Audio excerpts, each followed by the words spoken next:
If you want to open Chrome in Incognito mode faster, or put a Chrome Incognito shortcut right on your home screen, this tutorial will show you exactly how to do it on Windows in just a few simple steps. This is a great little time saver if you use private browsing often, and it helps you launch Incognito mode without having to open Chrome first and switch it manually every time. If this video helps you out, make sure to hit like and subscribe for more quick tech tutorials just like this. Now let's jump in. First, go to your desktop and find your Google Chrome shortcut. This can be the normal Chrome icon you already use every day. Once you see it, right-click on the shortcut to open the menu. From that menu, click Properties. This will open the Properties window for that shortcut, where you can change how Chrome starts when you launch it. Next, make sure you are on the Shortcut tab. This is where you will see the Target field. The Target field contains the path that tells Windows where Chrome is installed and how it should open.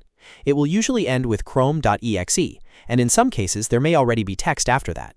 What you want to do is click at the very end of the line, right after the chrome.exe part, and then add a space followed by -incognito.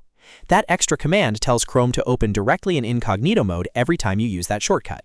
So again, the important part is to make sure there is a space before the dash, and then type incognito exactly as shown. If you miss the space, the shortcut may not work properly, so take a second to double check it. Once you have added -incognito to the end of the target field, click Apply to save the change, and then click OK to close the Properties window. Now you're ready to test it. Go back to the desktop and open that shortcut you just edited. When Chrome launches, it should open in incognito mode automatically. You'll know it worked if you see the dark incognito window instead of the normal Chrome browser. That means your shortcut is now set up correctly and ready to use anytime you want private browsing. If you want, you can also create a copy of this shortcut and place it somewhere easy to access, like your home screen or taskbar, so you always have a quick incognito launch option available. This is especially useful if you do a lot of browsing with separate sessions, testing, or private searches.